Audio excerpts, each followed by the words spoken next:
Welcome to the WalterFootball.com podcast. This is episode 385. This is our week 3 NFL picks against the spread video for the 2022 NFL season. Joined once again by Jacob Kamaker from the Sporting News. Jacob, how are you and how's your week 2? I'm doing pretty good. My week 2 is the same as my week 1 pretty much. 8-8 for the second straight week, but 4-1 in my super contest picks.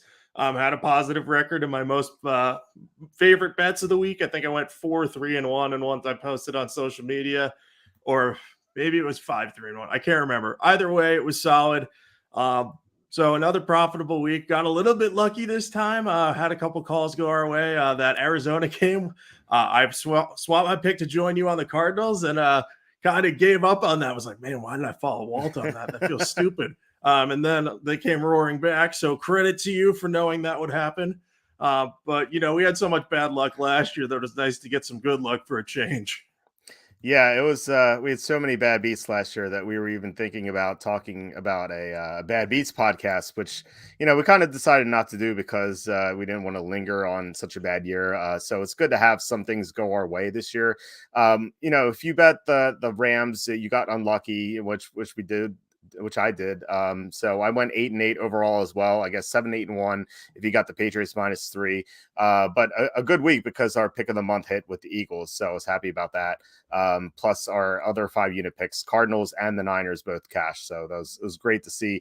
Did not do well with the 2 and 3 unit picks, specifically the 2-unit picks, but let's try to rebound this week. So I like a few games this week, so I'm excited to talk about it. Before we do, please hit like, subscribe, comment below, share this video.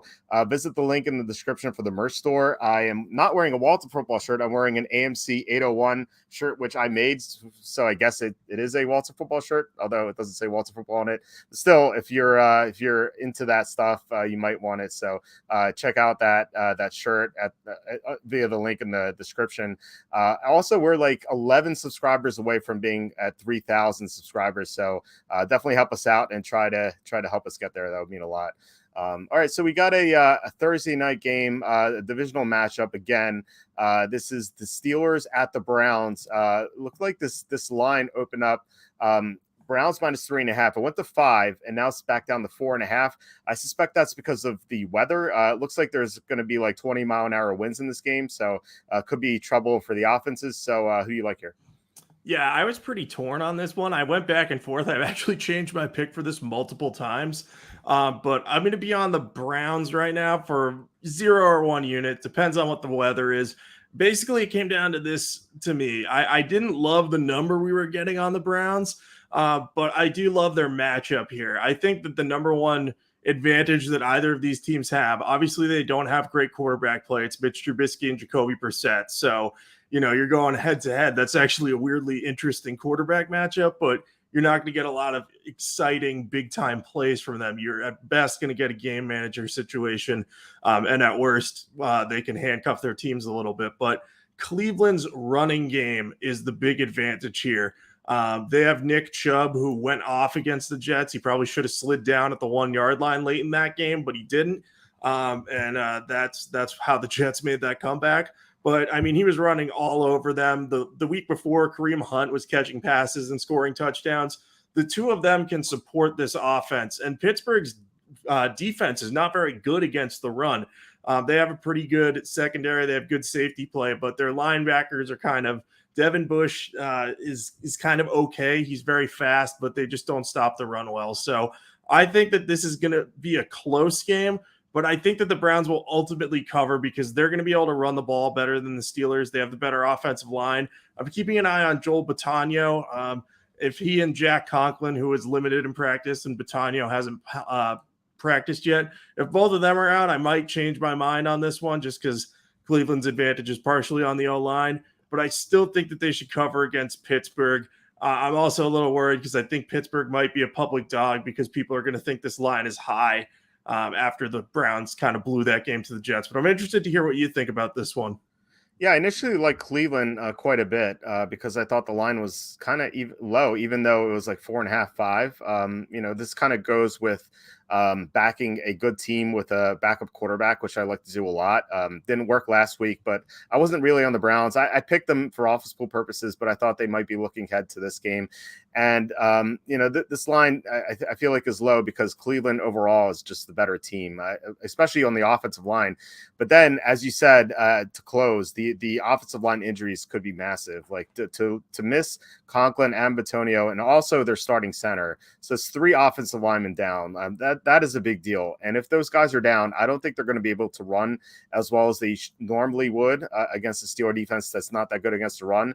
So that's a big advantage that's not going to be there for the Browns. So really, I mean, you have to look at the injury report when it comes out, probably tomorrow, or it might come down to the wire on Thursday even. So we'll have to wait and see what happens. Right now, I have the Browns penciled in for a couple units. I just think they're the better team if they're healthy. But if they're not, I don't really want to back an injury-ravaged team with Jacoby Brissett starting at -4.5. Suddenly, they're not a good team starting a backup quarterback if they're missing those guys. Yeah, the offensive line injuries are huge. I think Chris Hubbard was on the report with an illness too. Like normal week, you'd be like, oh, that doesn't matter. We still got plenty of time for the games, but the game's on Thursday. So it might be hard for all these guys to get on the field. Here's where I'm at. If one of those linemen misses the game, I'm probably not going to be on it, but stick with Cleveland. If 2 guys are out, I might end up saying like, all right, I got to switch to Pittsburgh. And I don't know if I would bet it in that circumstance. I'd have to see what the line is, but yeah, this is definitely one that I'll lock in my pick on Thursday at some point. Yeah, just have to wait for an update because it's hard to make a prediction right now based on the injury question marks that we have, and there are a lot of them.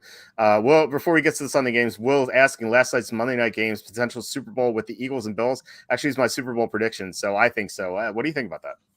Yeah, I think it's definitely possible. I had the Packers penciled in as my Super Bowl pick.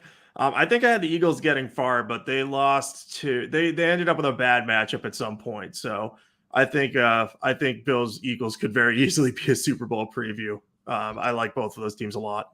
Yeah. And Will's saying this game should hit the under. Maybe that's the best bet because not only do the teams have offensive line issues, there's also going to be weather. Like I said, 20-mile-an-hour winds, which usually goes to the under. And if both teams are running a lot, that means the clock's draining. So, yeah, I definitely I would lean toward the under for sure, unless the number drops a lot. So let's move on to the Sunday games. The first one is Ravens at the Patriots. This line opened up Ravens -3. It's remained -3. So who do you like here? Yeah, I'm torn on this one too. There are a lot of games on this week's slate that I'm kind of like, oh, I don't really know what I want to do yet. So this is one of them. I'm probably not going to bet this right now. I have the Ravens penciled in at least though. I look at the Ravens loss last week and I just keep thinking to myself, I don't know how they blew that lead. Like they were just letting these receivers run like crazy on them. And what happened was I think their cornerbacks were banged up. I think Marlon Humphrey was in and out of the game, and eventually McDaniel figured that out and was able to scheme open Tyreek Hill and Jalen Waddle plenty. So I think that the Ravens should win this game. I'm just worried about how healthy their cornerbacks are going to be for this contest. If we look at the injury report and we see, hey, these corners are looking healthier, like Marlon Humphrey's going to be able to play and probably play the whole game, I'm going to feel a lot better about the Ravens here because I just don't think the Patriots offense is going to move the ball that much. They seem pretty hamstrung right now by Matt Patricia and the scheme that they're working there. They have 24 total points on the year. Now, I will say they have been moving the ball well in terms of yardage. I think they had like 370 yards against the Steelers, or maybe 317. There was a 7 in there somewhere, I think. It's in my head. It's a 300 with a 7 in it. But I know they moved the ball well against the Steelers, so I think they're doing okay. I'm just not sure they're going to be able to go blow for blow with Lamar Jackson, especially where Belichick coach teams have historically struggled against mobile quarterbacks. And Lamar Jackson looks really healthy and really good right now. If the Ravens had won last game, I could have used that as a really good argument for my Lamar Jackson is currently the MVP because I have money on that argument. But I'll live and learn with that. Anyway, I still think the Ravens have the advantage here, so I'll side with them at -3. I don't want to bet it, though, without knowing the injury report, and I just don't love this number because I could see this being a close game if Belichick has figured out how to slow down Lamar Jackson. The yardage in that Pittsburgh game was 376 to 243. So you are right. There was a 7 in there. And yeah, the Patriots really outgained the Steelers. They should have won by more than 3. I thought that game was more lopsided than the score said. And I'm kind of disappointed that the Ravens didn't hold on to that lead, even though I picked the Dolphins. Still, I wanted a good opportunity to bet the Patriots. And I think that if the Ravens held on and even won in a blowout, this line would be a lot higher. And also, there would be a good chance the Ravens would be looking ahead to next week's game because they play Buffalo next week. So that could be an issue for them. Like even though they lost, they still could look ahead to Buffalo. I don't think they really view the Patriots as threats without Brady anymore. And the Patriots are, they're 1-1 right now. They lost to a team that Baltimore just played, and Baltimore was way up on. So, I'm going to be on New England for now.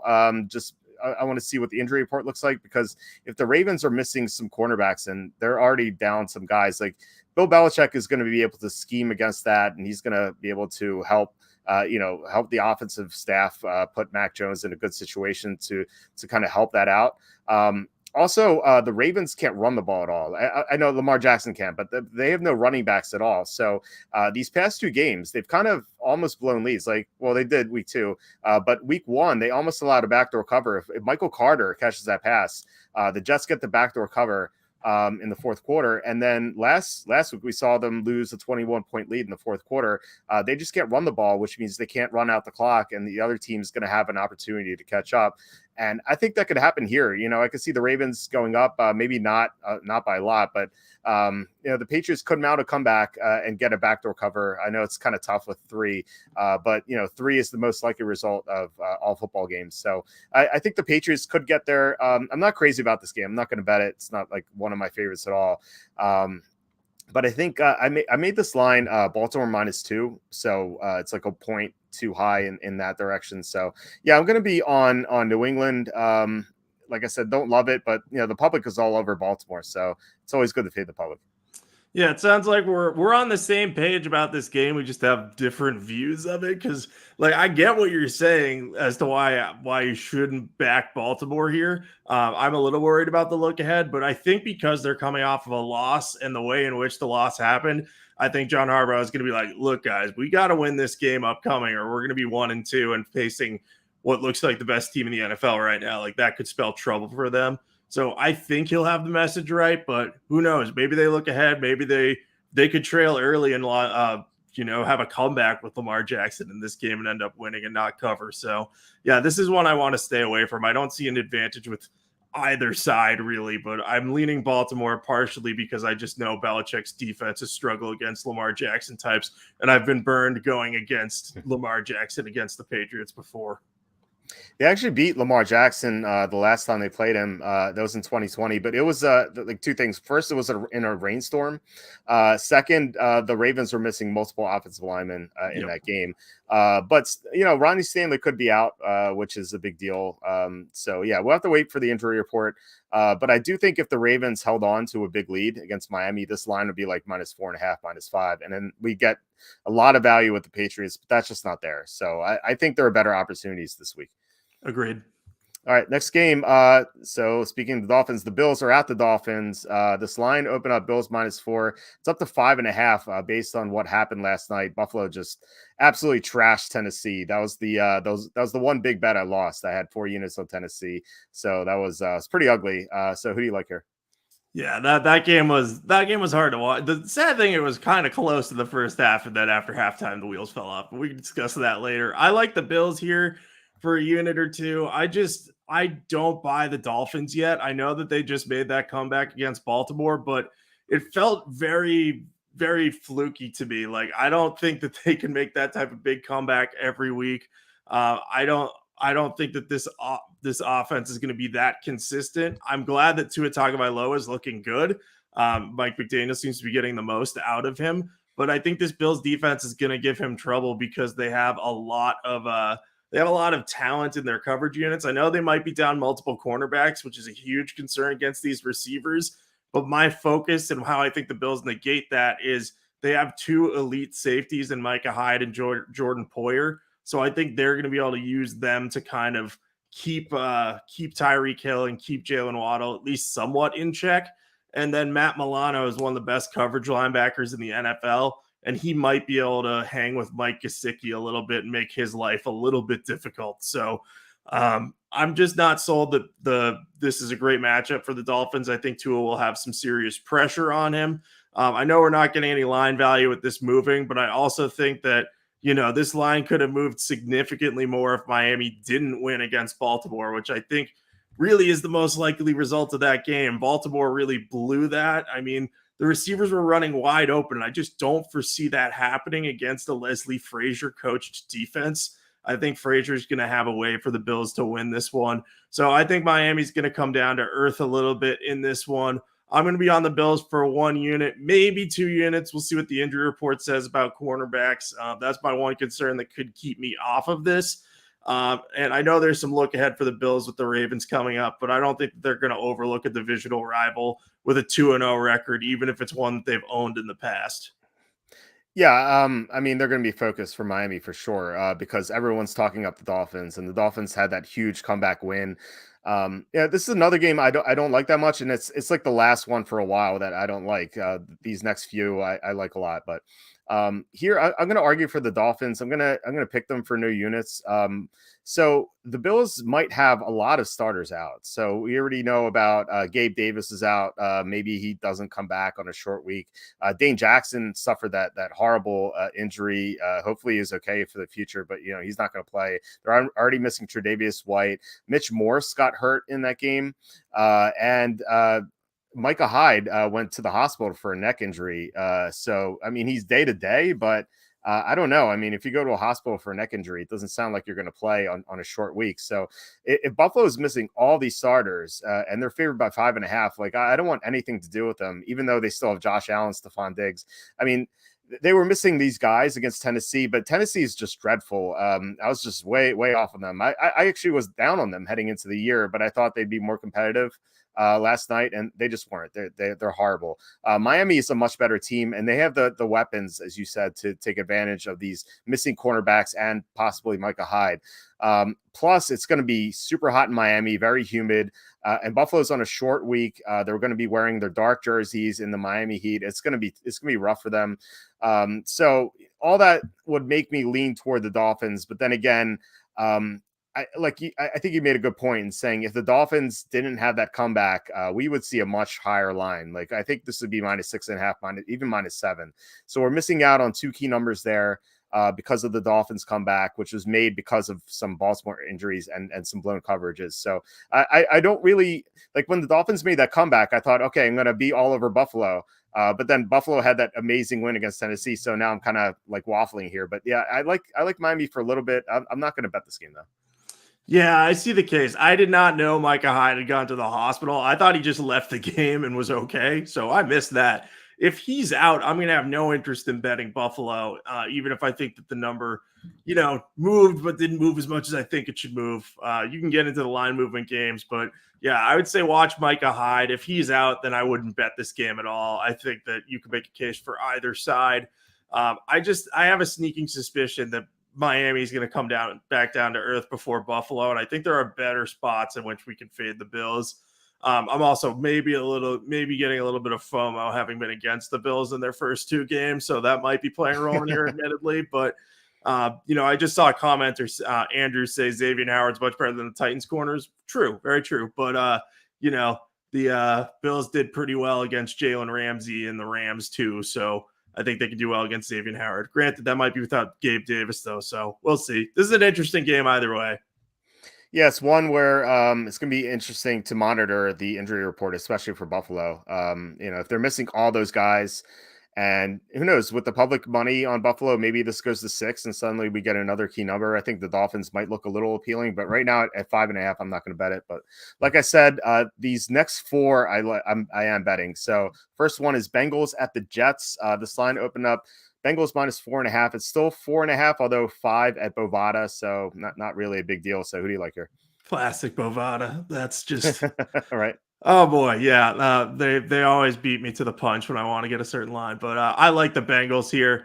I see no reason to back the Jets. I know a lot of people are going to say, "Well, the Bengals haven't been good yet." That's true, They've been super disappointing for 2 games. We kind of saw that coming in the opener because they were a little like Joe Burrow is coming off the appendectomy, which seems to have weakened him at least early in the season or made him at least a little bit timid right now. But the real problem has been their offensive line. They have not been an improvement over last year yet. And Joe Burrow is on pace to be sacked. Oh, God, I had the number. It's over 100 times this year.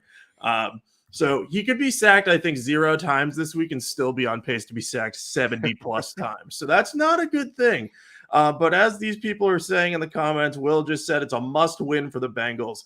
It definitely is, because if they go to 0-3 in 3 games against who is supposed to be their easier opponents, having Cooper Rush, Joe Flacco, and Mitch Trubisky, they go to 0-3. Their season, I don't want to say is over because you never say anything's done, but it's an uphill battle from there. So I think Zach Taylor's going to have this team very motivated for this one. He has the perfect fuel for it. Not only this 2-game losing streak to start the season, but also you could point to last year and just say, hey, we lost to the Jets last year when they started Mike White at quarterback. Like, guys, we have to be aware and awake for this one.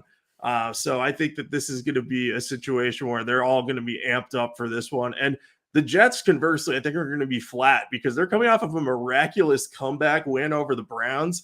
That's kind of making everyone say, oh, maybe these Jets aren't as bad as we thought, so this line shouldn't move as much. But in reality, they were losing by 13 points and required a massive touchdown to Corey Davis that the Browns should never have allowed, an onside kick recovery that the Browns should never have allowed, and a second touchdown, which the Browns shouldn't have even had a chance to allow. Again, if Nick Chubb takes the D on the 1-yard line, I say this as someone who had the Jets in office pool, so I had every reason to be happy with the Jets comeback. The Jets, if the Jets lost last week, I feel like people would be higher on the Bengals in this matchup. So I like the Bengals here quite a bit. Just the motivation favors them. I think the Jets will be flat, so I'll be on the Bengals for 2 to 3 units, maybe more, depending on the injury report. Yeah, I love the Bengals in the spot. This line makes no sense. The Bengals are -4.5 at the Jets, and yet they were -7 at Dallas. So this is saying that the Jets are 2.5 points better than Dallas. I know. I mean, even with Cooper Rush, still like a Joe Flacco led team in 2022 should not be 2.5 points better than anyone. So the advanced spread on this game was -6. So we are getting a key number of value there. Everyone's concerned with the Bengals, their pass protection. Like you said, Joe Burrow is on pace to be sacked triple-digit times, which is insane. But I think Andrew made a great point here, which I was going to bring up. The Jets don't have a TJ Watt or a Micah Parsons.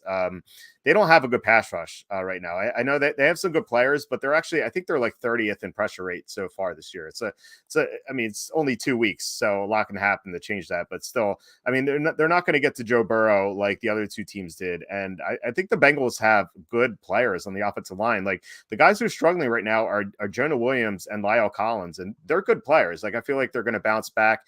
I feel like with another week coming off the appendectomy, Joe Burrow should be better. And I think Cincinnati was just looking ahead, or not maybe looking ahead, but I think that they weren't really focused against Dallas last week. They were coming off a long game against the Steelers. They probably thought they should have won. And they saw that Cooper Rush was starting. They're like, who is this guy that we can probably win? They just didn't show up. I feel like they didn't have that 100% effort. And I think coming off 2 losses in a row, they're going to be very focused here for the Jets, even though it is the Jets. So we have Joe Burrow at 10-3 against the spread, coming off a loss in his career. And I think this line's way off. I made it Cincinnati -9.5. So I like we're getting 6 and 7 if that's correct. So yeah, this Cincinnati, I feel like it's a no-brainer. People are going to be hesitant to bet them because they're so toxic right now. But that's when you want to bet NFL teams, especially if they're good NFL teams. Yeah, absolutely. And you make a good point. They have good personnel on offense. It's not like, oh, this offense had question marks going into the year and it's not panning out. It's hey, this offensive line just hasn't gelled yet. La'el Collins, if they can all just play together and cohesively and not allow edge pressure, Joe Burrow will eventually be fine. And this offense will be one of the best in the league. So they got to keep him healthy, which is a problem if you're going to let him get sacked 100+ times. But I think in this matchup, we'll see them sort of take a big step forward and make people a little bit less worried. But I agree with you. This line is way off. I thought it should be at least -7 what it was against the Cowboys last week, and I could see a case for it being better. Two fantasy questions in a row, both concerning similar quarterbacks. So Martin's asking, should I bench Russell Wilson for a streamer like Tua, Wentz, Goff? And then Patrick's asking, should I start Burrow or Tua this week? I would go. I like Burrow to bounce back personally. I think he's going to have a big game. With Wilson, I think he could rebound as well. They won last week, but not really. Like they're very criticized. So I think he's going to be more motivated. I think it really comes for Wilson. I think it comes down to if Jerry Judy's healthy. If he is, I would definitely go with him. If not, I would maybe go with either Tua or Goff. I think both are good match. Well, Goff is a good matchup. Tua depends on the Buffalo secondary. So I think I would go with Goff if Judy's not there. What do you think? Yeah, I agree 100% on Burrow. He needs to start in your lineup against the Jets. If he has trouble after that, then you can start thinking about streamers. And I probably would be apt to go Wilson over the streamers available, just given the matchups this week. But if you're more confident in Tua and Micah Hyde is out, then I think you can do that. I just worry about potential regression if he gets sacked a lot against the Bills. He might have some interceptions, but that's how I feel. Okay. All right. Next game, Saints at the Panthers. This line opened up Saints -3. It's still -3. So yeah, like I said, I like this game as well. So who do you have here? So this is the question, right? Do you want to back Matt Rule or a quarterback with 4 fractured vertebrae in his back? The fact that that's a question, I wouldn't say bodes well for Matt Rule's future. But I still like the Panthers here, and I got a couple units on them. The Panthers basically lost to the Giants last week because they had 2 fumbles in their own territory, and the Giants scored field goals off both of them. That game ended up being a 3-point win for the Giants. So we're talking about a 6-point swing. Those turnovers don't happen. It might be a 3-point win for the Panthers, or if at least the turnover battle is equal, you're going to get a better chance. So if Carolina can protect the ball against New Orleans, I think that they're going to have a chance to win this one outright. So getting them as a 3-point home underdog feels nice. And I also just don't think that the Saints are that good right now. When you look at what they've done this year, they barely beat the Falcons in comeback fashion, which, look, if we know one thing about the Falcons, it's that they love blowing big leads. And I'm sorry if there are Atlanta fans on this podcast listening, but they just love to blow big leads. You can't put too much stock into that. And I know they kept it close against Tampa Bay last week, but the Buccaneers are pretty overrated given the current health of their offense. So I don't think that was an impressive performance to end up losing that one in the way that they did. The other thing, as I mentioned, Jameis Winston isn't healthy. We don't know if Alvin Kamara is going to be healthy or going to play. So, and even if he does, Winston's not going to be able to take full advantage of the weapons he has because he's so injured. And Carolina's defense is pretty good. They held the Giants to 19 points. They held the Browns to, I think, 26 maybe or something like that, which doesn't sound great, but considering how long that game felt, it was a pretty good performance. So Matt Rule it is for another week here. I wrote, get me off this train to hell because I don't really want to back the Panthers that much. But this spot is it seems too favorable not to. I just don't see why the Saints are favored by this much. I agree. And I wonder what the spread would be if the Panthers are 2-0. It's kind of like, it may sound like an odd question, but the first game against the Browns, they lost on a last-second field goal. They averaged more yards per play than the Browns did. With last week, as you said, they fumbled twice in the first quarter, led to 6 Giants points. They outgained the Giants. They averaged more yards per play. If the Panthers are 2-0 right now, I think people would be looking at this a lot differently than they would be right now. And so with that in mind, I like the Panthers here. I think in a close game, if you can get +3 with either team, you have to go with the underdog because the most likely result of any game between close teams is 3. So with the Panthers +3, you get a win or a push with that. Now, the question is, are these close teams? And I think they are for the reasons you mentioned. Jameis Winston's injury is huge as well because he has the back problems. Like you could really see it last week. He was having trouble putting everything into some of his throws. Like he still made some nice passes like that pass to Olave that Olave fumbled. But still, like like some other passes of his are just like off or just like were short of where they should have gone. And I think if Winston were healthy last week, I think they may have pulled the upset over Tampa, but they just couldn't move the ball, especially with Kamara out. And especially if Kamara's out, I love the Panthers. If he's in, I still like them a little bit because we're getting what I think is good line value. I personally made this line Saints -2, which is not like, doesn't sound like a huge deal, but we get the key number of 3. Like I said, 3 either way, we win or push with the Panthers. So yeah, definitely like the Panthers, and I will love them if Kamara's out. Yeah, I think Saints -2 was the line I had in mind, and when I saw the 3, I got excited. Then the excitement tapers off the more you look into Matt Rule's coaching and everything that comes with that. But yeah, I still think this is a good spot for the Panthers. Kamara will be the one to watch too, because if he comes back too, I wonder if the line could move to -3.5. I doubt it would, because I think there'd be too much sharp action on the Panthers at that number. But it's at least worth keeping in the back of your mind as you look at lines throughout the week. Yeah, for sure. Andrew's saying Cameron Jordan's going to have a fun day, and you would think so because Carolina's offensive line has been so bad. But this is weird. The Saints have the lowest pressure rate in the NFL right now. Again, it's like 2 games, so you can't really. It's not a big sample size or anything. But I just found that weird, considering that they have good talent on the defensive line. So it's probably going to regress to the mean. But still, like if their pass rush continues to struggle, Carolina is definitely going to pull this one out. So, all right, next game, the Lions at the Vikings. This line open of Vikings -7. It's down to 6. Looks like I don't know if this is sharp or public money dragging this line down, but something's moving it. So, who do you like here? Yeah, I like the Lions a lot here. This is a great spot for them, and I don't love that it's coming through a key number, but we're still getting the 6, which is huge. Because that's one of the biggest key numbers in the sport. So you look at this, and it's just 2 teams coming in opposite directions right here. The Vikings are coming off that embarrassing Monday night loss to the Eagles, during which Kirk Cousins threw 3 interceptions, probably could have thrown more, and just looked generally shell-shocked to, have to throw the ball to anyone not named Justin Jefferson, which is a very bad sign for their offense. He didn't really even target Adam Thielen until garbage time, which is very worrisome because he's got to be one of the key receivers on that offense. And I just don't like what I saw of the Vikings in that one. I think that they're still a good team. They're still going to push for a playoff spot, but it just reminds you that their ceiling is capped against good teams. And I think Detroit qualifies as a good team. Detroit played the Eagles significantly closer than the Vikings did. In the end, they only lost by 3. But even if you look at the largest deficit they had in that game, I'm pretty sure it was 17.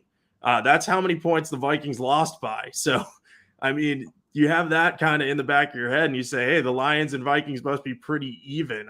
We saw the Lions offense perform extremely well against the Commanders. They can run the ball really well. This offensive coordinator they have, Ben Johnson, is really good. So I just really like the Lions here. I'll be watching their O-line injuries. They were without 3 last week and still managed to cover. It's rare that teams are able to do that, and we both switched our pick last week because of that.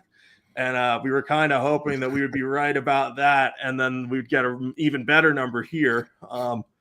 That didn't quite pan out, but hey, you win some, you lose some, and I still think we're getting great value because I thought instantly, I was like, oh, this should be Vikings -4. So when I saw 6.5 earlier and even still 6, we're getting great line value and a key number. So I love the Lions here. I'll be on them for 2 to 4 units, I think. Yeah, it's funny because we were talking about this game on Friday when we were finalizing our super contest picks, and I told you that the advanced spread on this game was Lions +8. And Tom Quacky Takes and I were both like, all 3 of us were like, oh man, if the Lions lose to the Redskins and the Vikings keep it close against the Eagles, this line's going to go up to 10, and it's gone the other way. Now it's 6, and ordinarily I would kind of like go with the line value here because 8 to 6 is a big deal. That's 2 key numbers, but I think this line is way too high. And you said 4. Actually, my projected line for this game is Vikings -1.5. Like, this is just such a big disparity for me. And like the way it came to that is I had the Vikings 1 point better than the Lions, and then you add 1 point for home field, but then I take off a half a point because they're on a short week. And given that the Vikings are in a short week, I think that's going to be like pretty bad for them here because they had some issues against the Eagles. Clearly, I mean, they were dominated on both sides of the ball, so they have some stuff to fix, and that's harder to do on a short week. And so I think the Lions should be able to exploit those weaknesses. Minnesota's secondary, it looked terrible against the Eagles, and I mean, just imagine what the Lions are going to do. They're going to throw all over the Vikings. Now, the Vikings are going to have success moving the ball, I think. At least with Dalvin Cook and Justin Jefferson should get open. The problem though here for the Vikings is that the Lions blitz a lot, and we just saw what happened with Kirk Cousins. Now, it's going to be. I feel like Cousins is going to play better than he did Monday night, but still, Cousins when he's blitzed this year is 9 for 19 for 66 yards, 2 touchdowns, but 2 interceptions as well. He just doesn't handle the blitz well. The Lions blitz a lot, so I feel like they're going to give Cousins some problems, and I think either team could win. I think this is a coin flip game, but even if the Vikings get out to a big lead, the Lions have shown that they can throw some garbage time touchdowns and keep it competitive. I mean, we saw what they did against the Eagles, and the Vikings are obviously not as good as the Eagles. So yeah, this line is just way too high. Even at 6, even at 3, I would like the Lions. So at +6, this is one of my favorite picks of the week. Yeah, I agree. This just screams of this is going to be a 1 possession game. It's going to be really close, and if not, there's going to be backdoor cover potential. I agree with you. I think Justin Jefferson's going to bounce back because the Lions just don't have that great of a defense. Like their offense is great. Their defense is still a work in progress. But there's really no reason in my mind that Minnesota should be favored by 6. I might lock this one in early, even despite the offensive line issues, because I feel like we're getting at least 3 points of value. So that's enough to back this and lock in that last key number. I think you're right. I think locking this in now would be key. Now, like ordinarily, I would not want to pass up on the injury report. Like that's so important. But to lose 6 would be like devastating because 6 is such a key number these days. Not only because of overtime, but because teams will go for 2 if they're down 14 and they score a touchdown. So 6 is extremely important, like more so than it's been like before a few years ago. So yeah, I think you're right there. I think I will lock this in as well. We have another game here with the huge line movement from the advanced line. The Chiefs are at the Colts. This line open up Chiefs -6.5. It's up to 7. So who do you have here? Yeah, I have the Colts because everyone wants to get off the Colts ship, and I get it. Like they haven't looked good through 2 weeks, but this feels like an overreaction because the Colts still have a solid team. I think a lot of people were surprised by that result in Jacksonville, and I don't think either of us was at all. I mean, we loved the Jaguars last week. I regret not putting them in our super contest because at like 2 a.m. on Friday when we were like finalizing our entries, I was like, oh, I forgot about the Jaguars. Like thinking about our 5th pick. You're like, you want to put them in instead? And I was like, no, I've already talked myself into these 5. And, maybe I would have put them in instead of the Broncos, but it's all good. Anyway, yeah, lots of people were surprised by that result. We were not. And the Jaguars, I think, are better than people are giving them credit for. Like they actually have an ability to move the ball. Trevor Lawrence is not a bad quarterback. He was just in a bad situation last year. He also has a number 1 receiver in Christian Kirk and someone who can stretch the field. So naturally, they were going to give the Colts trouble because they had Shaq Leonard out of the lineup. They were without their top 2 receivers, including Michael Pittman Jr., which was just a massive loss for Matt Ryan. So the Colts struggled because of that. But if they get healthier this week, I think that they can keep it close with the Chiefs. Not saying they're going to beat the Chiefs or anything, but they're a better team right now than people are giving them credit for. There's a reason they were the division favorite coming into the year, and everyone was like, "Oh yeah, the Colts will win the AFC South." Now it's like, "Oh, when's Frank Reich going to be fired?" And it's very well within the realm of possibility that he gets fired, but hey, he could lead the Colts back and get them into the competition for a postseason spot pretty easily as well. So anyway, I think that the Colts are the right spot here. We're getting all 3 key numbers with +7.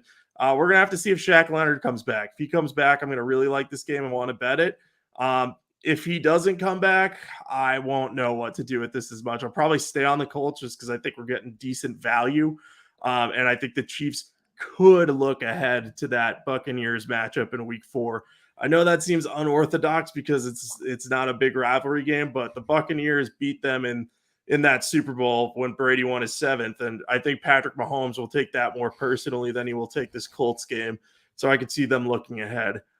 So I'm on the Colts right now. TBD on unit count. We want to see what Shaq. I'm going to screw up his name every time. I want to say Shaq Lawson, but Shaq Leonard is up to. Yeah, I mean, not only are the Chiefs maybe looking ahead to, and I think they will, to Tampa. I mean, that's a Super Bowl rematch, and plus Mahomes wants to beat Brady for sure after losing to him last time. They might be looking behind too because they're coming off a big win against the Chargers on. I don't want to say national TV because it was on Amazon Prime. It was like the first streaming thing, so national streaming, I guess. It was a big game, and the Chiefs won. It was a close game, and yeah, it was extra time to prepare for Andy Reid. And I was a little concerned about that, but I did some research and I was shocked to see this. Andy Reid, not that this means all that much, but still, like Andy Reid coming off Thursday Night Football in the past 7 years is only 3-5 against the spread, which is really surprising to me. So not concerned about that.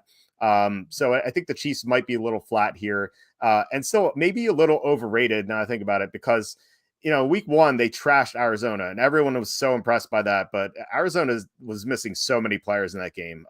It was just impossible for them to be competitive. And then in week 2, they beat the Chargers, but, there was the pick 6 at the goal line and then Justin Herbert hurt his ribs. I feel like the Chargers in most scenarios would have won that game. So like the Chiefs right now, even though they're 2-0 and they look great and they're a top 3 team in my power rankings, they probably should be, but still, like I don't think they're this unstoppable force that should be favored by 7 on the road. The advanced spread on this game, which I mentioned before, was 3. So like this moved 4 points through 3 key numbers, which is just unbelievable. And it's because the Chiefs won. It's because the Colts were embarrassed in Jacksonville. Like you said, I mean, we were not surprised by that. Like, not only were the Colts missing their top receiver and their top defensive player, they're playing in a hot environment against a team they never beat. They always lose in Jacksonville, so this should not be anything new.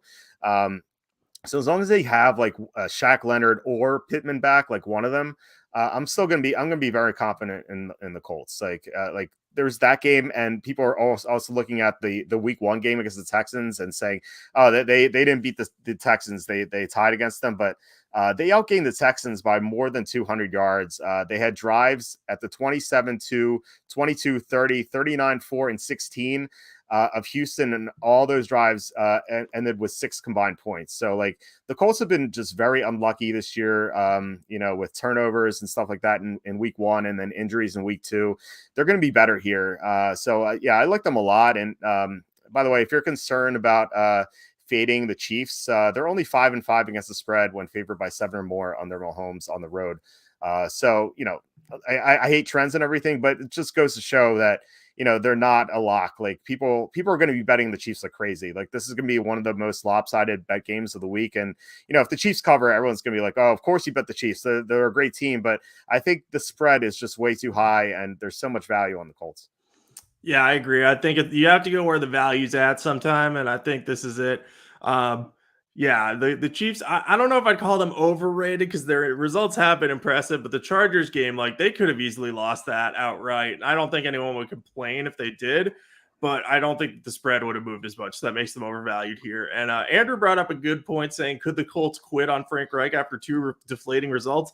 I had that in my notes as a potential concern, but I also think it's too early for them to quit on him just because like I know he hasn't had like high level success and they failed to get to the playoffs last year, but I think they have a better track record of winning games than some of these other coaches on the hot seat have. Like Frank Reich may lose his touch, but I don't think his team's going to quit on him after 2 games this year, especially since they have a new quarterback in Matt Ryan. Like they knew it was going to take some time to get together. Are the results disappointing? Yeah, but I still think that they are probably is some self-belief with this team. So, teams that quit are usually like veteran teams that have high expectations and then they're eliminated from the playoffs. Like those are the teams that might quit. The Colts are half a game behind for the division lead, so they're not going to quit. And they were just embarrassed. So if anything, I think they play harder this week than anything. Like this, you could say this is their Super Bowl, really. I mean, because they recently lost to the Chiefs in the playoffs. This kind of revenge game, and plus, like losing 24-0 to Jacksonville, everyone is laughing at them. Like they're the laughing stock of the NFL right now. Even more so than like the Jets, so I think they're going to be focused here. And Will's asking, should the Colts have kept Wentz? Wentz was so bad for them last year, and it's not like he's having a great year. He had a nice week 1, but he was getting shut out until the second half against the Lions. So I don't think so. I don't think Matt Ryan's the problem. I don't think he's the solution, but I don't think he's the problem either.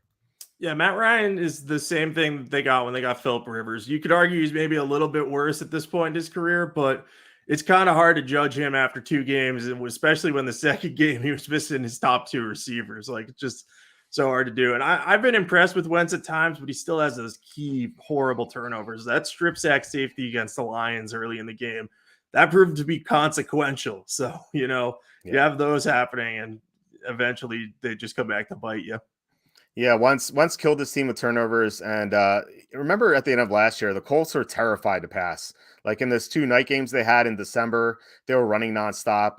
In Week 17 against the Raiders, when they were favored by a touchdown at home, Wentz completed 1 pass in the first 29 minutes of that game, and then he lost to Jacksonville the next week. So the Colts definitely don't miss Wentz. If they had Wentz right now, they still be 0-2. So I don't think they miss him at all. The locker room didn't like him either.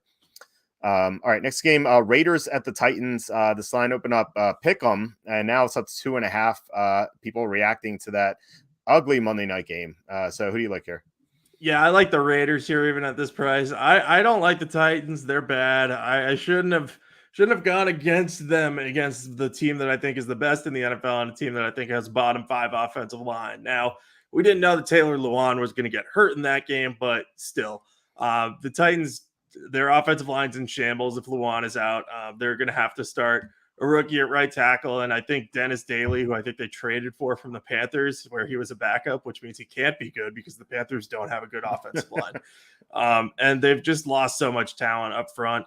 Basically, the only way that this team can move the ball is if Derrick Henry gets going. And I think teams are just going to start selling out and saying, hey, we're going to stop Derrick Henry, make Ryan Tannehill beat us. Because he sure as heck could not do that against the Bills. He cost me quite a lot of fantasy matchups in that one. And by that, I mean 1, but still it was an annoying one to lose because I was against the Bills defense. Anyway, I think the Raiders have a defense that can give Tannehill plenty of problems. They have Rocky Sin to lock onto their best receiver. They have plenty of guys who get pass rush pressure on Tannehill. And, you look at the rest of their defense can sell out to try to stop Derrick Henry, and they should be in pretty good shape. I know that the Raiders offense hasn't been great so far, and the Raiders blew a game last week, and they also were in overtime, so they might be a little deflated after that result. But at the same time, if not for a Hunter Renfrow fumble, they probably should have won that game last week. And I still think that they have better personnel than the Titans do in their secondary. So I think that Devontae Adams could have a huge game, and this might be the game that sparks the Raiders offense. So I don't love this or anything, but the one thing that's making me consider betting on this is that the Titans barely have any time to recover from that loss against the Bills. Like, they just have so many issues to fix. They're not going to be able to do it. So I'm going to go with the Raiders, probably 0 to 2 units. We're not getting line value here, but we also haven't moved through a key number. So I just have to see what the injury report really looks like and what the Raiders injury report looks like, because I'm not as familiar with that. Yeah, I'm with you on this one as well. It's kind of goes what I said about the Vikings not having a full week to get right with all their issues. And you just said, yeah, what you just said is perfect. I mean, the Titans have so many problems right now. I feel like they need a bye week, or at least like a mini bye week after a Thursday game to kind of fix their issues. And like, frankly, I don't know if they can. Just like last night's game was so telling. I mean, losing Taylor Lewan was not ideal. I actually mentioned him in my write-up specifically because he would do a better job than Joe Noteboom did of blocking against Von Miller. And losing him on the first snap, as soon as that happened, I'm like, oh my god, like, because I had Tennessee in the super contest, so I was like, I knew that this would be a losing pick, but still, like the way that game went, I don't think the Titans would have covered. They have so many issues on both sides of the ball, and yeah, teams are selling out on Derrick Henry because there's no AJ Brown, there's no Julio Jones. Like, granted, Jones wasn't that great last year, but he's still a big name. People respected him, and now they have to worry about Treylon Burks, who looks okay. And Robert Woods coming off the torn ACL. Like teams aren't fearing these receivers, and so they're stacking the box against Derrick Henry. And I feel like I think the Raiders should be able to do that. Like the Raiders stopped James Conner pretty well last week, and they should do the same thing against Henry. I feel like, especially if Lawan's out, I don't think that's going to be an issue. And the Raiders' offense should play better. We just saw what Stephon Diggs did to Tennessee's cornerbacks. So, Devontae Adams should bounce back. And I think the Tennessee linebackers, I think, are going to have issues with Darren Waller as well. So I like the Raiders here. I'm not in love with this game though. Like there's no line value. There are no key numbers. So I'm still going to be on the Raiders, but I'm not going to bet this game. Yeah, I think that's probably the best approach for right now. I might change my tune about betting it. Lamont still thinks that the Chiefs are going to cover, which they could, but I'm not sure that the Colts are as bad as people think they are right now. Yeah, like I said, the Colts had 500 plus yards of offense against the Texans in Week 1. Not that that's something to brag about, but still, they should have won that game. And last week they were missing their best defensive player and their top receiver, and they could get both back this week. If they get one of them back, I'm going to like them a lot more. So, and plus, like teams will bounce back from embarrassing defeats. Like it just happens. Like the Colts are not going to play as poorly as they did this week as they did last week. Now they still could lose by double digits. Like that could still happen, but they're going to be a lot more competitive. All right, next game, Eagles at the Redskins. This line open up Eagles -6.5. It's up to 7. So who do you like here? Yeah, I like the Eagles here. We're not getting any line value, which is too bad, but I think they're the most complete team in the NFL. I think they're going to be somewhat motivated. I know the same staff isn't there that was like, oh, we got to move on from Wentz, or at least I don't think the same staff is. But they're going to have every reason to want to come out and compete hard in this game. If they beat Washington, they can kind of pull away in the division. It'll be just them and the Giants up near the top of it. And I just think if you look at how the Eagles attacked Kirk Cousins, they're going to be able to force Wentz into similar interceptions and bad plays. Like Wentz does that same type of thing that Kirk Cousins will do, where he just makes a really bad throw because he panics. And I feel like the Eagles have the pass rush talent needed to do this. Also, Washington lost their top center, Chase Roulier, and he's one of the better ones in the NFL. So, stacked O-line injuries are what really matters, but losing the center can be tough because, that's the conduit of communication between the quarterback and the offensive line. So if whoever they plug in there doesn't have as good a relationship with Wentz, we could see them sort of struggle a little bit in protection more than they would normally. So I like the Eagles here. I think they're largely healthy. I think that they should do a good job. I think they'll be able to move the ball against this Commanders defense, which is kind of struggling to communicate in the front seven too. So that doesn't leave me feeling good against a good run offense. So I'll be on them for probably 1 to 2 units, even without the value. We had a few people comment about the Carson Wentz revenge factor. What do you think about that? I don't think it's going to be that big of a revenge game for him. I think he's probably going to be motivated to want to beat the Eagles, but I don't know if he's going to be able to. I know that they have talent on offense, and he's going to be able to move the ball a little bit with Terry McLaurin and Jahan Dotson and Curtis Samuel, but I don't know. I just think that the Eagles are that much better than Washington right now. I know 7 points is a lot, and maybe I'm just overreacting to their win against the Vikings, but I just think they match up so well with Washington. I don't think that Carson Wentz's wanting revenge is going to have a huge impact here. Yeah, 2 weeks ago we had a Baker Mayfield revenge against Cleveland. He didn't cover. We had Joe Flacco revenge against Baltimore. He did not cover. We had Russell Wilson revenge against Seattle. He did not cover. So we had 0 for 3 against the spread in revenge games. And I 0 for 3 straight up too. So I don't really see the revenge factor here. Like if anything, I think it benefits the Eagles. They have a different coaching staff, but they have a lot of players who were here in Philadelphia when Wentz was quarterbacking. So they might know his weaknesses, and it's not like Wentz knows the coaching staff either. So I don't think he has any advantage. And maybe you say, okay, maybe the players rally around him, but from everything we've heard in Indianapolis and also in Philadelphia, like Wentz didn't really have that many friends in the locker room. So I don't see him as someone who the team's going to rally around. I just don't. And I think this is going to hurt him more than anything. And like the Eagles are just so much better than the Redskins. Like the Redskins were down, what was it, 25-0? They were down against the Lions. This is the Lions just got walloped by the Eagles, or at least they were down by 17 until they made it close at the end. So you can compare it that way, but really, I mean, just look at all the advantages the Eagles have on both sides of the ball. Offensively, like they're going against cornerbacks and linebackers who really struggle to cover. They had no chance against Amon-Ra St. Brown and DeAndre Swift, who had only 7 touches, but he still had a big game. Like the Eagles players are going to just, like AJ Brown, Devontae Smith, Dallas Goedert, they're going to do whatever they want against the Redskins defense. And then Washington's offense, like you said, they lost their center, which is a big deal against the Eagles pass rush. I feel like the Eagles are going to dominate this game. Unfortunately, we lost all the line value because the advanced spread was Eagles -3. And so like this is another huge move, like from 3 to 7. But unlike the Chiefs Colts game, like I think this is justified. I feel like this is the public maybe finally understanding that the Eagles are one of the best teams in the NFC. And I've been saying all along, I think they're the best team in the conference. So I'm going to say with the Eagles, but with all the key numbers gone, not going to bet this game, unfortunately. Yeah, I think that the Eagles are the best team in the conference right now. I think you could make a case for the Packers. If the Buccaneers get healthy, you could maybe make a case for them. I don't think their O-line will ever get there, though. But I think it's a Packers versus Eagles conference right now. I think the Eagles have the edge. I think the Eagles and the Bills are probably two of the most complete teams in the NFL in terms of position groups and depth and all that good stuff. So I think we're going to be seeing a lot of them come January. Yeah. All right. Next game, we have the final early game. The Texans at the Bears. Real barn burner here. The Bears open up -3. Actually dropped to -2.5. So who do you like?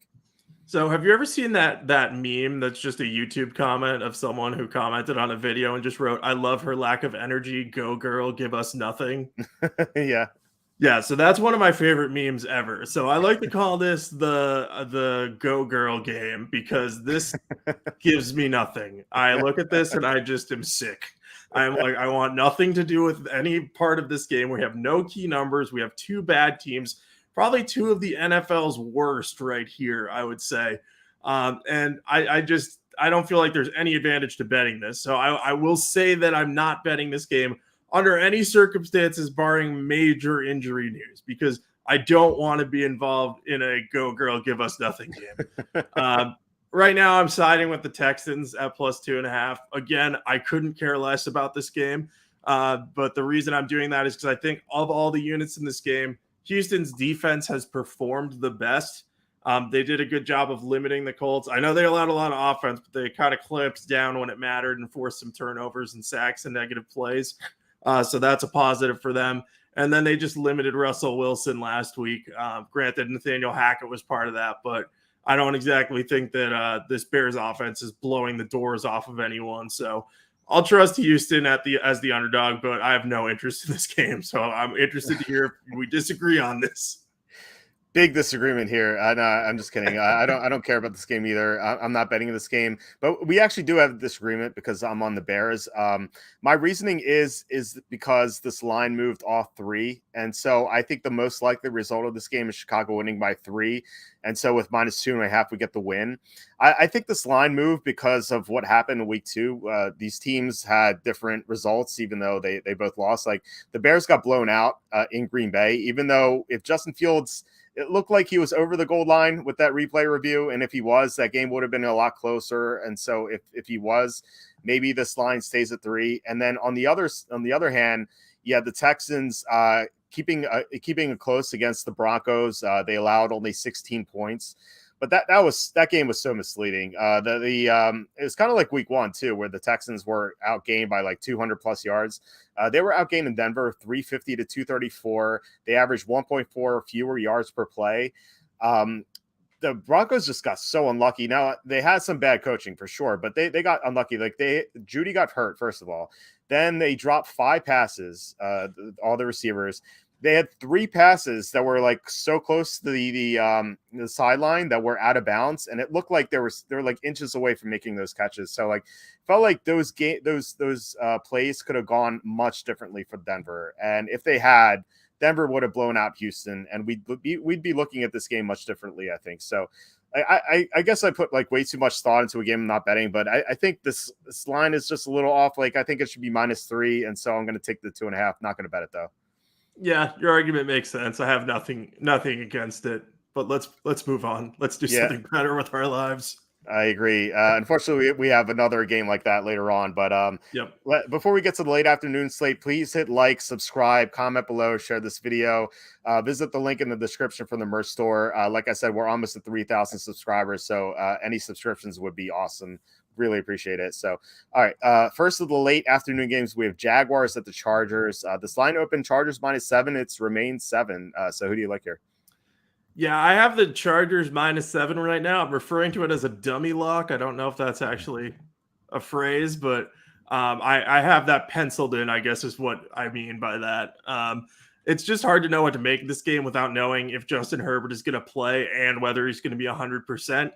I mean, we saw him gut through that injury to get us a meaningless cover against the Chiefs. So for that, I am grateful. I also extremely question why Brandon Staley put him in that position when it looked like it was going to be very hard for them to actually win that game.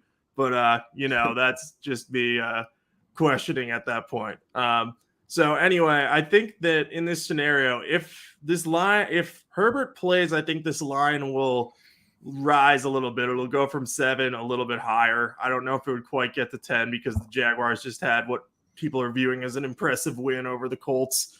So I think it'll rise. If that happens, I might be on the Jaguars just because I think that, I don't like backing a quarterback that might be hurt as a big favorite, just because it's harder for them to play through that injury. And if he were to re-aggravate the rib problem and Chase Daniel put in, then you get Chase Daniel as a 10-point favorite and things aren't looking so good.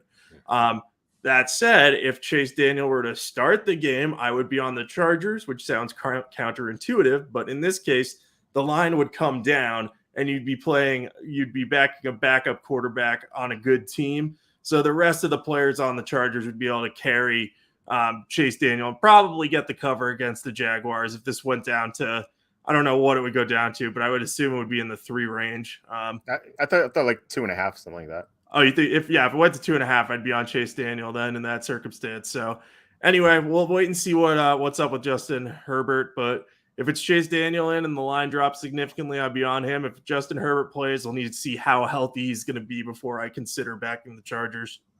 Yeah, it was like cartilage damage on the ribs. So we don't know if he's going to be 100%. And it's so hard to trust the coaching staff that botched the Tyrod Taylor thing a couple years ago. So, I don't know. I don't know what to believe. Brandon Staley said he's day-to-day. So, Herbert might sit or he may not be 100%. And so it's a kind of a shame because I thought we'd get some good line value on the Chargers because it seems like everyone's impressed with what Jacksonville did. Obviously they clobbered the Colts, shut them out.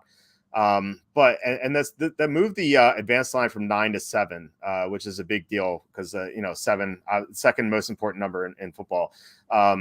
So like if I knew Herbert was 100%, I would definitely be on the Chargers at this better number because the Jaguars, they played 2 bad teams so far, like the Redskins and the Colts missing their top receiver and top linebacker or top defensive player.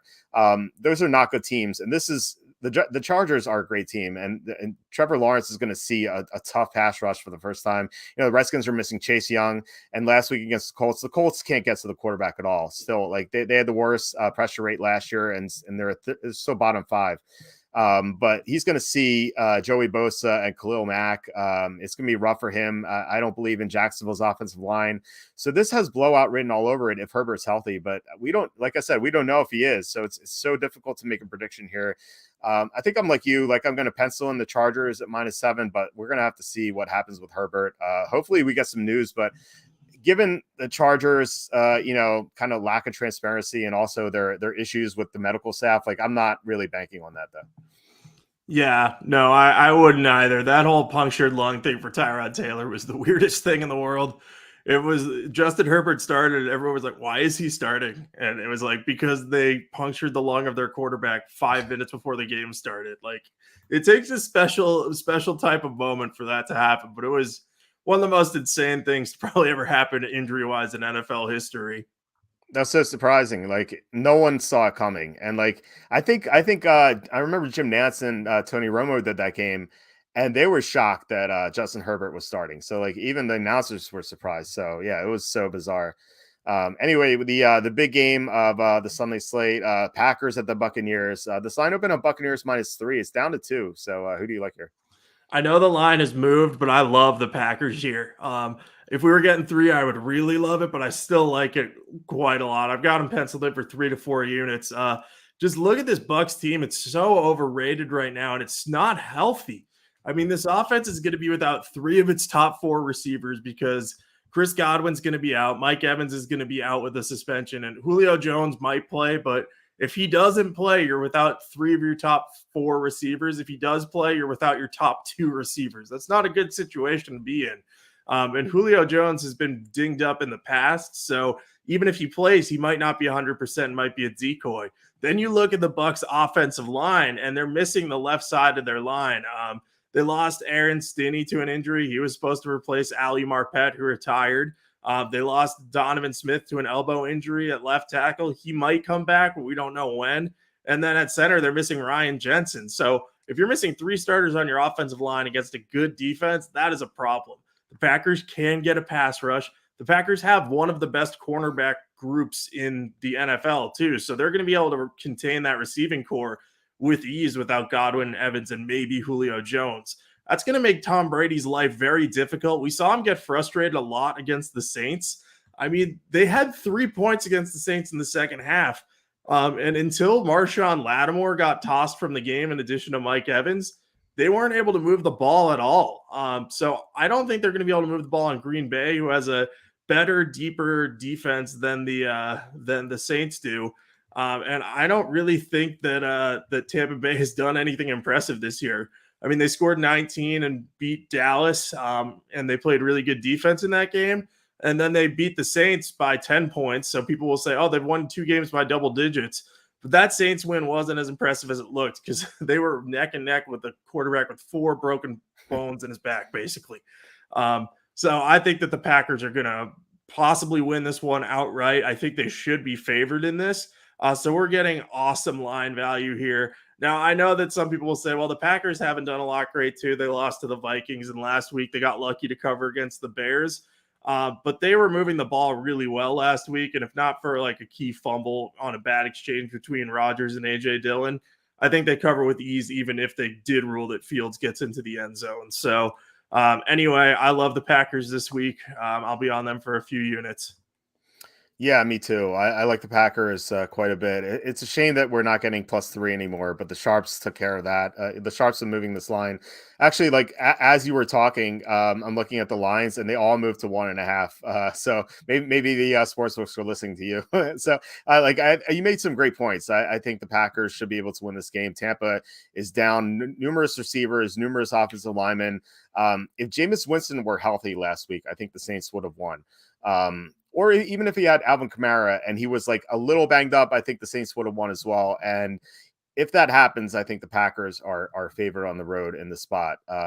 It's kind of telling to me that Aaron Rodgers was interviewed after the Sunday night win against the Bears, and he kind of like immediately talked about the Buccaneers and how they got blown out against them a couple years ago, and including they also lost in the playoffs. So I feel like he's going to be very focused for this game. He's kind of had it circled, apparently, just given how he's talked. And the Packers are really trending in the right direction. They got they may get Bakhtiari back, but they already got Elton Jenkins and John Runyon Jr., Alan Lazard back from missing in week 1. They look so much better against the Bears. So I think even like if Bakhtiari comes back, suddenly their offensive line is going to be amazing. Rodgers is going to have all the time he needs to find his receivers. And, if you want to make the case for Tampa, you could say that they'll be able to limit the Aaron Rodgers and AJ Dillon on the ground. But I think you could have made that case maybe a couple hours ago, because Akeem Hicks is now out as well for the Buccaneers. So that's another big blow. Tampa, I feel like, is just a skeleton crew right now. If they didn't have Tom Brady, and they had like a quarterback like who was good, but not like legendary status like him. And it's not like Brady's playing at a super high level right now anyway. They would be underdogs here. And I think the Packers might even be 3-point road favorites. So I agree with you completely. Like the Packers seem like the right side. Yeah, it just feels like this line just felt wrong to me the minute I saw it, and I knew it was going to be. So I'll probably try to lock that in early because I think that the injury report's going to favor the Packers either way. So that might be my second early lock. It's also a good teaser option, which we will get to at a later point. Yeah. So Andrew's saying here, Bucks have the warm weather advantage against a cold weather team. I don't think it's going to be as prevalent because this is a 4 o'clock game, and usually in Tampa, I think they made a mistake scheduling this at 4 o'clock because, as we all know, Tampa has so like crazy thunderstorms around 4 o'clock. I feel like there's a good chance this game is going to be delayed, and if there's a thunderstorm, it's going to cool down. So I don't think it's going to issue. If this game were 1 o'clock, I think you'd make a good point, but at 4, I don't think it's going to be a problem. The one thing that I will say I'm slightly worried about is Aaron Rodgers has like a weirdly terrible record in the state of Florida. We saw that last year at the Saints game, but I don't think that really matters. I think that's just like a really fluky trend unless he really can't breathe in the humidity. Yeah, well, I don't know. Maybe there would be like a tell-all from him after he retires, and he says that, yeah, I really couldn't breathe in the humidity. You guys are foolish for betting on me in Florida games. But yeah, I don't have any concerns. Anyway, moving on. This is the other dreadful game I was talking about: the Falcons at the Seahawks. Kind of the same thing here. The Seahawks open -3. It's down to 2. Who do you like here? Yeah, this is our second Go Girl game on the slate. We hate a week where there's 2 of those. Oh man, yeah, I hate this. But I'm on the Falcons for 0 units because I don't want to bet this game because I don't want to have to care about it. The reason I'm on it for this is because in the last 6 quarters, the Seahawks have scored 7 points and generated, I think, about 256 yards of total offense. So that's not exactly a good thing. So I'm gonna be on the Falcons, even as like non 3-point road favorites. I just think Atlanta's offense has been good enough that they can keep this close, potentially win it. And I'd rather trust Marcus Mariota than Geno Smith. I know it sounds weird, but the Falcons have covered twice to start the year.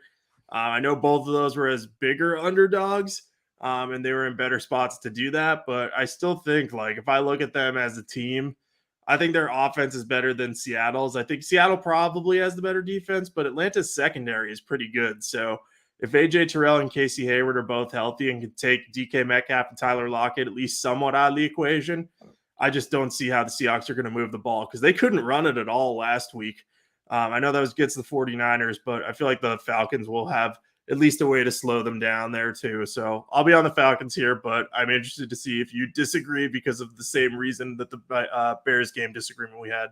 Yeah, it's funny. Yeah, like I feel like I copy paste my analysis here. It's the same thing. I mean, well, first of all, I think maybe I'm wrong, but I think Seahawks by 3 is the most likely result, and we get that with the -2. And second, we had a misleading result with the Falcons Rams game. The Falcons lost by 6, but they were down 28-3 before the Rams kind of gave up and just like, okay, let's move on. We have a divisional game coming up next week. And the Falcons scored some bogus touchdowns at the end, including a punt block return for a touchdown. So, if the game was still 20, if the game ended like 28-10 or something, I think this line would be 2.5 or 3. And it moved because of that result. At least I think so. So that is why I'm going to be on Seattle. But I think you make a good point. I mean, the Falcons have good corners. They could limit Metcalf and Lockett. But at the same time, the Seahawks are doing one thing very well, and that's rushing the quarterback. Kind of surprising because they couldn't do that last year. But through 2 games, they've had a good pressure rate so far. And Atlanta doesn't have a good offensive line. So they could rattle Marcus Mariota a bit. So, yeah, I'm going to be on Seattle, but I'm not going to bet this game. Yeah, if they rattle Marcus Mariota, that would be big. Actually, if they just keep him in the pocket, that would be all they have to do. Just prevent him from scrambling, and then I could see this game flipping. But yeah, this is another game which just like no interest in betting this. I will have like a sick desire to see how this one plays out, but that's about it. Yeah, I feel the same way. But yeah, let's move on to a real game. The Rams at the Cardinals. Rams open up -4. It's down to 3.5. So who do you like here? I like the Rams here, actually. I know it's not the greatest number, -3.5 here, but Sean McVay has owned the Rams since taking over in 2017. Straight up, he has a 10-1 record against them. So, if you're just betting the money line, you'd have good odds going with Sean McVay here. And if you look at the spread, like, yeah, we're going through the key number of 3, but I still think that the Rams are a better team and they should have the advantage here. The Cardinals are coming off of an emotional overtime win. They expended a lot of energy to make that comeback against the Raiders, and I think a lot of people are now like they saw the Kyler Murray highlights from that game, during which he was awesome. That 2-point conversion where he ran back like 30 yards and then came all the way through to run for a score. It took like 17 seconds. Like that was an incredible play that few quarterbacks can make. But it was also against a Raiders defense that, while it has a good pass rush, I don't think it's quite as talented as the Rams defense. And I know the Rams defense has lost some pieces, but Aaron Donald is going to have an ability to get after Kyler Murray up the middle, which is going to bother him a little bit more. And I feel like Jalen Ramsey could take away Hollywood Brown and really make Kyler Murray have to throw to his other receivers, which could end up being a problem. And we saw last week, the Cardinals struggled to score for most of the game against the Raiders. And then they eventually were able to do more in the second half and eventually completed the comeback. But they needed every second of that game to do that. They were trailing by 8 when there were still 7 seconds left. So great drive by Murray, but I'm not sure they can replicate that against the Rams. I think McVay will have a good game plan cooked up for this one. And I know the Rams are 0-2 against the spread. That'll scare some people off, especially the bogus Falcons cover. But like you said, they had a massive lead in that one. I feel like they just started saying like, hey, we got this one. Let's focus on the next one. Yeah, so like you mentioned, McVay's record against Arizona, like specifically Kyler Murray has only beaten the Rams once, which I guess is saying the same thing. But I wanted to point that out because I feel like Murray hasn't had a chance against the Rams because his offensive line hasn't been able to hold up against Aaron Donald and company. And I know Von Miller was there last year. But still, I feel like the Rams should be able to pressure Murray a lot. The Arizona's offensive line is not very good. So I think the Rams just win in the trenches. The one game Murray won against the Rams was last year in week 4. But the Rams are coming off a big win against the Buccaneers. And the Rams are looking ahead to a Thursday night game against Seattle. So they just were not focused for the Cardinals. And then after that, they played the Cardinals twice, and I think they outscored Arizona in those games by combined score of like 64-34. It's just like McVay and the Rams defense, they've had Kyler Murray's number, and I think that's going to continue. And plus, like Murray, like you said, he needed every second plus overtime to beat the Raiders, and the Rams are a lot better than the Raiders. They have a better offensive line, pass rush pretty comparable, but like the big difference on the defense is the linebacking core and the secondary. The Rams will be able to cover Arizona's weapons, which kind of lackluster without DeAndre Hopkins. Maybe if the Cardinals had Hopkins, I can make a case for them, but even at -3.5, we don't get the 3, but still, I think the Rams are the right side. Yeah, and we're getting the 4 now that it's moved. I know that's a lesser key number, but it's still important. And who knows, maybe the public ends up backing Arizona after what they saw last week and after being burned by the Rams. Well, at least once if you had them against Atlanta, possibly twice if you went with them against the Bills in the opener. Yeah. All right. The Sunday night game, 49ers at the Broncos. This line open pick 'em. It's now 49ers -1.5. So who do you like here? Yeah, so I don't like that I like the Broncos, but I like the Broncos. Nathaniel Hackett, I was dead wrong. Last week on this podcast, I'm like, he had first game jitters. Like, let's see how he does. He won't have a chance to blow the game against the Texans. No, he had a chance to blow the game against the Texans, and he very nearly did. The most frustrating sequence for me was when he had a 3rd and 1, ran a tight end option running play to the right side instead of going up the middle or using Russell Wilson, then proceeded to debate whether or not to kick a field goal, ran out of time after picking the field goal, took a delay of game instead of taking a timeout, then chose to punt from 59 yards at high altitude.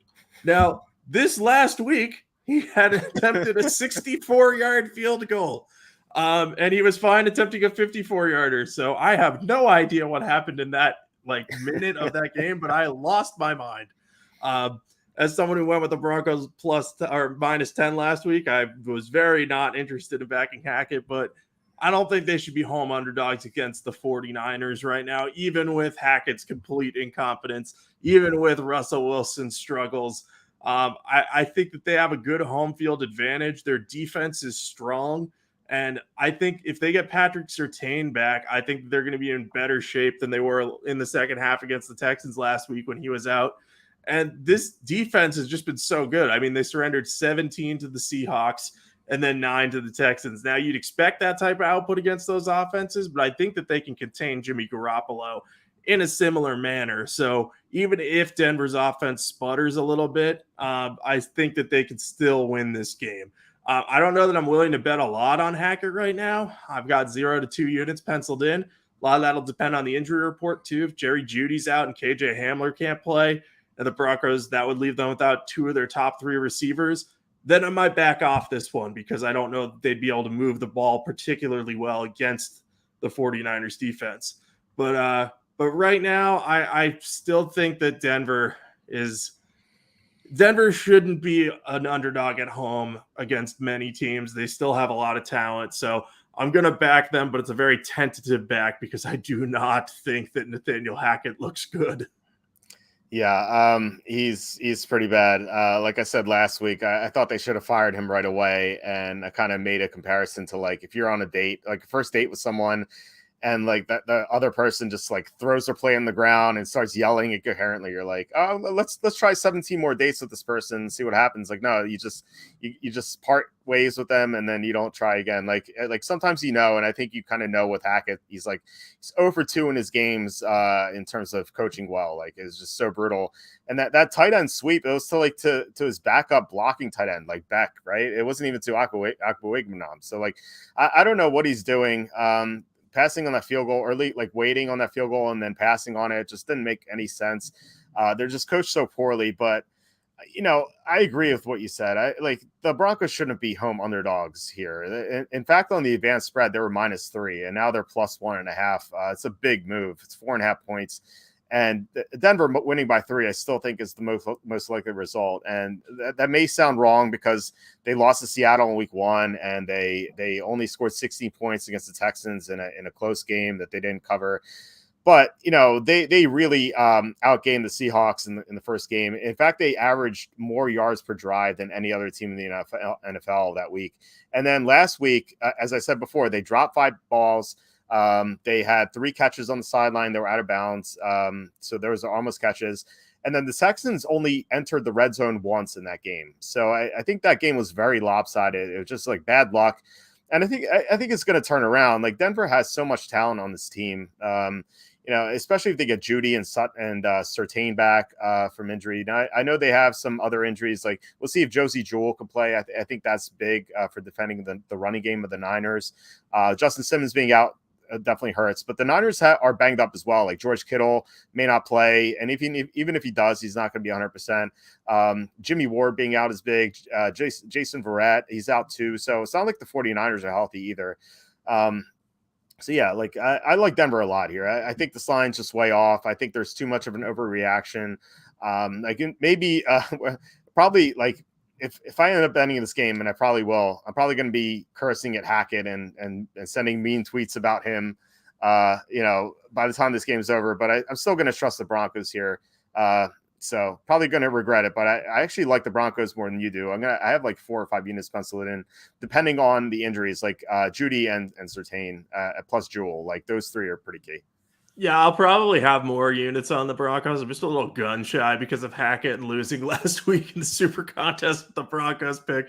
Oh, it just made me so angry. But yeah, the Broncos have the talent to overcome it. And I know a lot of people too are going to be thinking that Jimmy Garoppolo coming in is going to really help the 49ers because Lance, in the first 5 quarters of the season that he played, the 49ers offense wasn't humming by any means, but Garoppolo raises this team's floor, but the ceiling is lower. So that's more of the issue. So they'll probably play more consistently as you'd expect with a veteran quarterback, but it's just a question of whether or not can he make explosive splash plays when he needs to, and can he avoid key turnovers? So that's another thing to keep in mind. Like if this game is close late and Jimmy Garoppolo has a time to has a drive to go down and try to get a game-winning score, he might be able to do it, but he might also throw a pick if Patrick Surtain plays to him. So, those things have happened in the past with Jimmy G. He struggles in the fourth quarter, so I'll be interested to see how that happens.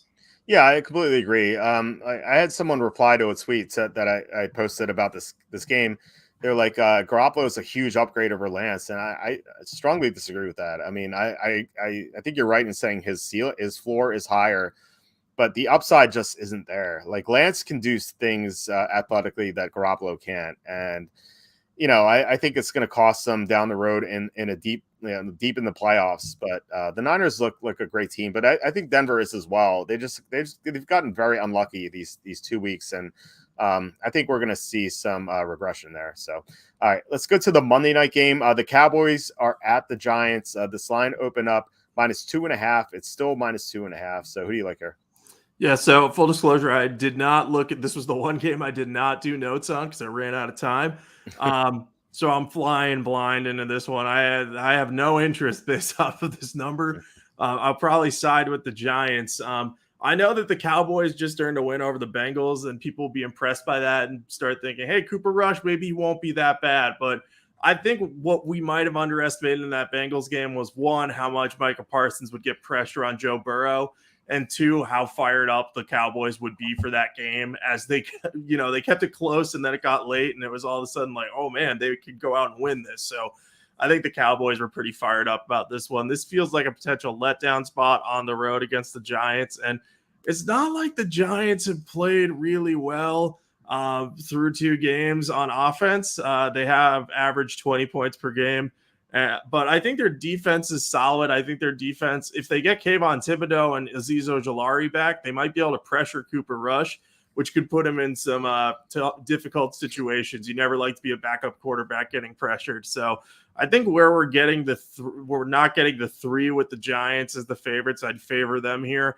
But I have no interest in this game because I think the Giants are probably overrated, and I think the Cowboys, coming off the win with Cooper Rush, are going to be overrated in this spot. So I think I'll be on the Giants for office pool purposes, but I won't bet this game. I say that because it's a primetime game, and I almost always bet the primetime games a certain amount. Nice. Yeah, I like the Giants quite a bit. So we have great line value here. The advanced spread was -4.5, and now it's -2.5. It's a big move through one minor key number and the most prominent key number. Now, people might be hesitant to bet the Giants, as we saw a comment from Andrew saying the Giants' offensive line won't be able to block, which is a legit concern against Micah Parsons. But, I mean, what about the other side? I mean, Dallas's offensive line is not good at all. Outside of Zach Martin, they have a bunch of backups there. And the Giants' pass rush looked pretty good last week against Carolina. And I know Carolina's offensive line's not any good, but as you said, they might get, even if they get at least one of Thibodeau or Ojulari back, that's a big upgrade. Plus, their backups are getting pressure on Mayfield. And like I said, Carolina's offensive line is not any good, but neither is Dallas's. And so I think the Giants are going to get pressure on Cooper Rush, unlike the Bengals last week, where the Bengals, like I said before, I don't think they were very focused for that game. I think we got like the Bengals like effort. Like they didn't really try that hard because they thought they could beat Cooper Rush very easily. The Giants are going to obviously try harder because this is a divisional game in prime time. It's a big opportunity to beat Dallas. The Cowboys swept them last year, so this is a revenge game. And I think the big advantage here for this game outside of the pass rushes is Saquon Barkley against Dallas's run defense. We saw in week 1, Leonard Fournette ran for more than 100 yards against Dallas. Now, last week, Joe Mixon didn't do as much, but like I said, the Bengals didn't really try that hard, so they weren't really opening up big running lanes for Mixon. And plus, Mixon got banged up in the fourth quarter of that game too. So I think Barkley's going to have a big game. He's really carrying this team. He's been great so far, coming off the torn ACL from 2 years ago. I suspect that he's going to lead this team to victory. The one concern is Daniel Jones committing turnovers, but I think there's a greater chance Cooper Rush just has a meltdown, just getting a lot of pressure in a big spot. I think the Giants win this game. Yeah, you never want to trust a backup quarterback on a team that isn't that good too. Like, you can like Cooper Rush. If you like Cooper Rush, that's fine. But like if you look at the Cowboys, like that team just around him isn't good. So you imagine he's gonna fall back down to earth at some point. So I like that point. And I obviously didn't know what the advanced spread was or the line movement here. So the fact that we're getting through 3 makes me like the Giants more. So I won't feel as bad betting on them as I would have before. But it would be interesting if we get the Eagles and Giants to 3-0, because I feel like if the Giants beat the Cowboys here, people might start to weirdly take them a little more seriously, and then we might have some better opportunities to fade them. Yeah, I totally agree with that. And their wins are kind of misleading. I mean, beating Tennessee looked great initially, but then Tennessee just laid an egg against Buffalo. And then last week, like you mentioned this earlier, they got 6 points off 2 fumbles in the first quarter. So they could easily be 0-2 right now, and this line would be lower. I know I'm kind of making a point for Dallas here, but I don't think the Cowboys are good at all. Like we're like a few days removed from everyone writing them off as one of the worst teams in the NFL, and people are saying, "Oh, they're going to get the number one pick. They should just tank." They go out and beat Cincinnati, and that moves the line 2 points. I just think that the Cowboys are not a good team, and they have a bad quarterback, and they're going to lose. But it's getting 3, I think, is very important. All right, teaser, and then we'll get to survivor picks. My teaser this week is Atlanta +8, Denver +7.5. I know Atlanta just kind of like why would you pick them? But Seattle has to win by more than nine or more for this to lose. I don't see Seattle with its limited offense scoring like 17 and then 7. And that offense didn't even score last week. It was the punt return for a touchdown, for punt block return for a touchdown. So their offense has scored 17 points. Like they're probably not going to win by 9 or more, even against Atlanta. And then Denver +7.5. People might be hesitant to take Denver, but Russell Wilson always plays close games. I think even if Denver falls behind, or we're both wrong about that game, I think Wilson will charge back and get within a key number. So we get all the key numbers with these 2 games. What do you think about my teaser? Yeah, I like that teaser. I like the Atlanta +8. Like you said, Seattle's not going to be able to score with that. Even if you include that 7 points that they had last week, they're averaging 12 points per game. So they'd have to win like 12-3 if we're going off of averages for what they've done. So I think that should hit. And Denver, I'm a little nervous about Hackett, but we're getting within a touchdown. I think that happens. I think that Denver should win that game. Just a matter of whether Hackett squanders it. Yeah. We had a question here about the over under in the Giants Cowboys game. I'm not a big total better. I bet one total so far this year. I actually won it, but I don't like doing that. I would take the under. Like both offensive lines are going to struggle. I know it's a low number, 39.5. I think that's what it is. Let me make sure. Yeah, it's 39.5. One thing to note is that there are a lot of like the bets on the under and over are pretty even, but there's a lot of money coming in on the under. So that's looks like sharp money on the under. So I would go under, but like I said, I'm not a totals expert or anything. Yeah, unders have been hitting, I think, at a higher rate than overs to start the year, which makes sense. That's how it often begins. The books like to set it so that people will go for the overs, but then they ultimately come in under a lot. So I would go the under in that game too. Yeah. Andrew asking, will any rookie quarterback be a starter this year besides Pickett? I think Desmond Ridder in Atlanta. I think he'll start at some point. And don't forget about slinging Sammy Howell for the Redskins. I think if Carson Wentz continues to struggle like he did in week 2, I think we might see Howell at the end of the year, maybe make a couple of starts. But definitely Ridder at some point, right?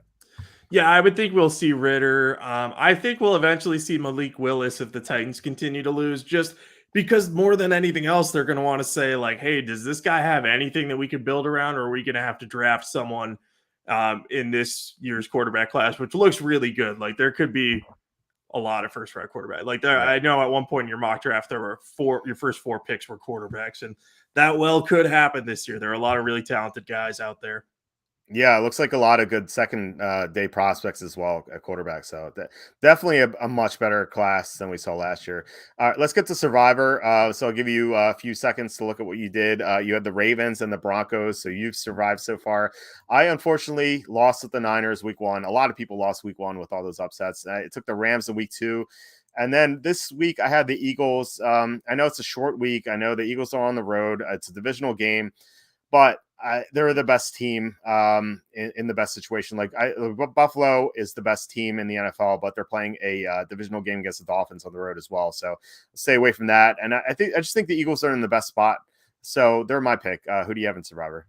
Yeah, I like the Eagles a lot, but I'm going to go with the Bengals here. I struggle to imagine them losing to the Jets. And if they do, I'm perfectly content losing this survivor pool because I'm not actually in a survivor pool this year. Um, Fittingly survived the first 2 weeks without being in a pool. But my Nice. logic here is I don't think that the Bengals are going to have an easier game, and I don't think they're going to be in a situation like this where they're going to be in such a must-win game against a lower level opponent in the Jets. So I think that they find a way to win this and avoid going 0-3. Okay, yeah, I looked at a lot. I think they're one of my other top options that I posted on the site already.